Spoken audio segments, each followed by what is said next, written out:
अस्सलाम वालेकुम ख़वातीन हज़रात, उम्मीद है आप सब खैरियत से होंगे। ख़वातीन हज़रात, गुज़श्ता कुछ अरसे से ये देखा जा रहा है कि अफ़गानिस्तान की इक़्तिसादी सूरत हाल बतदरीज बेहतर हो रही है और इस माशी तरक्की का सेहरा अफ़गानिस्तान की 2023 में बरसर इक़्तिदार तालिबान हुकूमत के इक़दाम के साथ जाता है, जिसमें अमरीकी डॉलर के मुकाबले में मजबूत होती हुई अफ़गान करेंसी और उनकी मुल्की ज़रूरियात से ज़्यादा पैदावार शामिल हैं। मगर यहाँ सोचने की बात यह है कि अफ़गानिस्तान की उभरती हुई माशी तरक्की का ये सूरज क्या हमेशा इसी आबोताब के साथ चमकता रहेगा या फिर दुनिया के दीगर तरक्की पजीर ममालिक की तरह ये भी अमेरिका की इकनॉमिक हिटमैन पॉलिसी का शिकार हो जाएगा। ऐसा सोचने की ज़रूरत इसलिए है कि तारीख गवाह है कि जब जब तरक्की पजीर ममालिक की माशी सूरत हाल ने सर उठाने की कोशिश की तो अमरीका और दीगर आलमी ताकतों ने IMF और वर्ल्ड बैंक को अपने हथियार के तौर पर इस्तेमाल करते हुए इन तरक्की पजीर ममालिक को अपने शिकंजे में ऐसा जकड़ा कि वो दोबारा सर उठाने के काबिल ही ना रहे। ऐसा अमेरिका ने, जो कि पूरी दुनिया पर अपना इक़्तिसादी, सियासी, माशी और माशरती असर और रसूख हर कीमत पर कायम रखना चाहता है, अपने इकोनॉमिक हिटमैन जैसे एजेंडे को इस्तेमाल करते हुए कई बार किया है, जिसकी एक भयानक तफसील हमें जॉन परकिंस की किताब the confessions of economic hitman के अंदर मिलती है।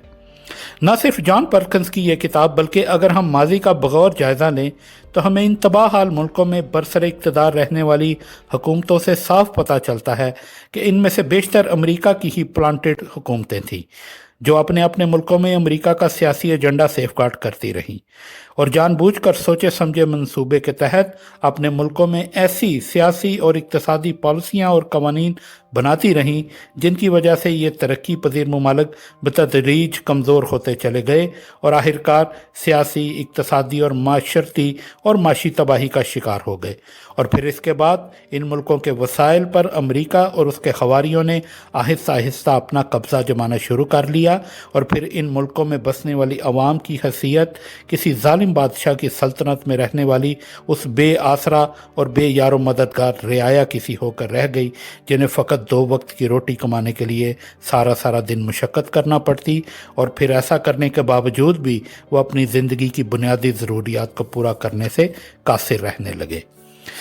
नाज़रीन, अमेरिका की इकनॉमिक हिटमैन पॉलिसी का तरीका वारदात ये रहा है कि ये ताकतें पैसे के बलबूते पर इन मुल्कों की अवाम में से ही ऐसे नाअहल और लालची इक़्तिदार के भूखे लोगों को चुनकर ईवानों में ला बिठाते हैं जिनके अंदर किसी भी किस्म की कोई सियासी और इक़्तिसादी बसीरत या थोड़ी बहुत सूझबूझ का कोई अंसर मौजूद नहीं होता।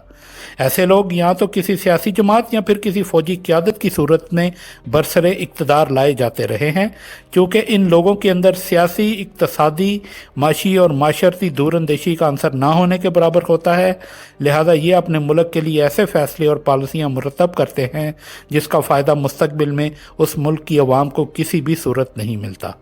ऐसे नाअहल हुक्मरानों को अपने दौरे हुकूमत में रहते हुए सिर्फ अपने बैरूनी आकाओं के कहने पर चलना होता है और ऐसे इक़दाम करने होते हैं जो सरासर इन बैरूनी ताकतों का ही मकसद हल करें।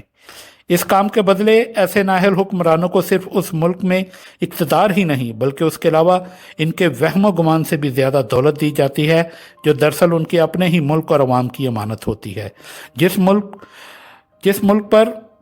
ये नाअहल हुक्मरान हुकूमत चला रहे होते हैं, मगर इस बेतहाशा दौलत को ये नाअहल हुक्मरान जायदाद और फ़ौरन बैंक अकाउंट्स की सूरत में अपने आकाओं के ही मुल्क में ले जाते हैं। लिहाजा ऐसे हुक्मरानों का अपने मुल्क और इसमें बसने वाली आवाम के साथ किसी भी किस्म का कोई माशी, जज्बाती और माशरती रिश्ता बाकी नहीं रहता।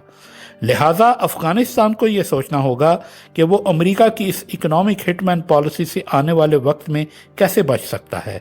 यकीनन इससे बचने के लिए अफ़गानिस्तान को मुस्तकिल बुनियादों पर ताक़ियात ऐसी सियासी और अस्करी क़यादत पर सर इक़्तिदार रखना पड़ेगी जो अफ़गानिस्तान और इसके अवाम से मुखलिस हो और पूरी दयानतदारी और दूरअंदेशी से ऐसे सियासी और इक़्तिसादी फ़ैसले करे जो अफ़गानिस्तान के हक़ में जाते हों। यहाँ ये बात भी सोचने की है कि अफ़गानिस्तान आजकल भारत और अमेरिका का किसी हद तक आंख का तारा क्यों बना हुआ है और भारत और अमेरिका के वफद बज़ाहिर दोस्ताना माहौल में अफ़गानिस्तान हुकूमत से बातचीत करते हुए क्यों नज़र आते हैं और ऐसा क्यों लग रहा है कि भारत और अमेरिका अफ़गानिस्तान के साथ मरासिम बढ़ाने की कोशिश कर रहे हैं। नाज़रीन, एक मशहूर ज़रबुल मिसल है कि जो काम तलवार से मुमकिन ना हो सके वो प्यार से मुमकिन कर लो। इसका मतलब ये है कि दुनिया ने माजी से लेकर आज तक देख लिया है कि अपने अपने वक्त की दो सुपर पावर्स अफगानिस्तान से बुरी तरह शिकस्त खा चुकी हैं, यानी कि रूस और अमेरिका बज़ाते खुद। लिहाजा इन ताकतों ने यह तो अच्छी तरह भांप लिया कि कम अज़ कम अफगानिस्तान में वो अपना मकसद जंग के ज़रिए हासिल नहीं कर सकते। लिहाजा ये ताकतें चाहे अफगानिस्तान को कमज़ोर करके उसके वसाइल पर कब्ज़ा करना चाहती हों,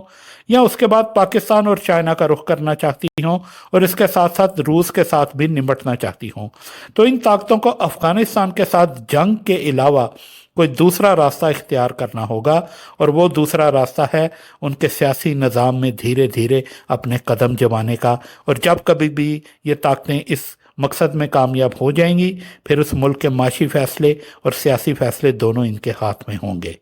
मगर ऐसा करने के लिए अमेरिका और उसके खवारियों को एक तवील अरसा दरकार होगा, ताकि वो बतदरीज अफगानिस्तान की सियासत में ऐसे लोग आगे लेकर आए जो उनके कहने पर चलें। बज़ाहिर ऐसे लोग अफगान तालिबान मुखालिफ सूरत में मौजूद तो अब भी हैं, यानी शुमाली इत्तेहाद और इस जैसी दीगर सियासी जमातें या तालिबान नज़रिया के मुखालिफ अफगान लोग। लिहाजा मुस्तकबिल में अमेरिका ऐसे लोगों को इक़्तिदार में लाने की भरपूर कोशिश करेगा, ताकि अफगानिस्तान हुकूमत इसी के इशारों पर चल सके और मुस्तकबिल में ऐसे फैसले कर सके जो सरासर अमेरिका और इसके खवारियों को फ़ायदा पहुँचाएँ और अफगानिस्तान में अमेरिका का असर और रसूख मजबूत करने में मदद दें। यहाँ ये बात भी काबिल गौर है कि असर हाजिर में अफ़गानिस्तान अपनी कौमी ज़रूरत से ज़्यादा पैदावार तो मुमकिन बना सकता है, मगर इस ज़रूरत से ज़्यादा पैदावार को बैरूनी ममालिक की मंडियों में बेचने के लिए और दूसरे ममालिक से तिजारत करने के लिए भी तो अफ़गानिस्तान को आलमी तिजारती कवानीन का पाबंद होना पड़ेगा। वही कवानीन जो यही आलमी ताकतें बनाती हैं और जिसे चाहे तरह तरह की इक्तसादी और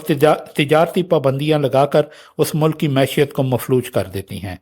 ज़रा सोचिए कि ये वही आलमी ताकतें हैं जिनसे आज तक पाकिस्तान या दूसरे तरक्की पजीर ममालिक की तरक्की बर्दाश्त ना हो सकी, तो फिर ये कैसे मुमकिन हो सकता है कि ये ताकतें एक और मुसलमान मुल्क को तरक्की करता देख कर खुश हों, और वो भी अफ़गानिस्तान जैसा मुल्क जिस पर कब्ज़ा करने के लिए पिछले 30 साल से ये ताकतें कोशिशें कर रही हैं, और जहाँ अभी उन मुसलमान शोहदा की कब्रों की मट्टी भी अभी ठीक तरह से खुश्क नहीं हुई, जो अफ़गान बच्चे, बूढ़े, जवान और औरतें इन्हीं आलमी ताकतों के चलाए हुए गोला बारूद से शहीद हुए हैं। लिहाजा ये ताकतें अफ़गानिस्तान की दोस्त या खैर खा कैसे हो सकती हैं? इसलिए ये ताकतें यकीनन मुस्तकबिल में एक ऐसा अफ़गानिस्तान चाहेंगी जिसके हुकूमती ईवानों में ऐसे लोग बैठे हों जो इन मगरबी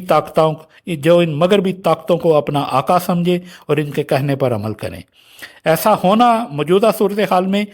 बज़ाहिर एक इंतहाई मुश्किल और नामुमकिन काम नज़र आता है, मगर हमें ये कभी नहीं भूलना चाहिए कि जैसे अफ़गानिस्तान में बसने वाले लोग अपने से कई गुना ताकतवर दुश्मन के साथ पहाड़ों में गुरीला जंग करने के माहिर हैं, इसी तरह अमेरिका दूसरे मुल्कों की मैशियत को इंतहाई चालाकी और मक्कारी से तबाह करने में भी महारत रखता है, और अब तक कई मुल्कों को तरह तरह के कर्ज़ों में जकड़ कर और बेयकीनी वाली सियासी, इक़्तिसादी और माशी सूरत हाल पैदा करके और अमन ओमान को तबाह करके ये अपने मकासद हासिल कर चुका है, और ऐसा करने में इसका कोई सानी नहीं रखता।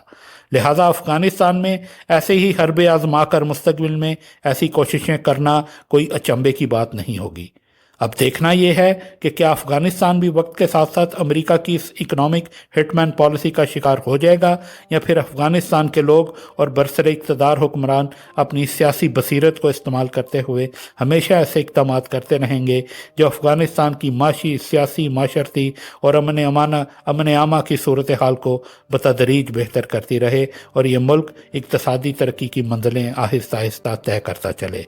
मगर इस बात का फ़ैसला तो आने वाला वक्त ही करेगा कि अफ़गानिस्तान के सियासी, इक़्तिसादी और अस्करी फ़ैसले इस मुल्क को किस जानिब लेकर जाते हैं। इजाज़त दीजिए, अल्लाह हाफ़िज़।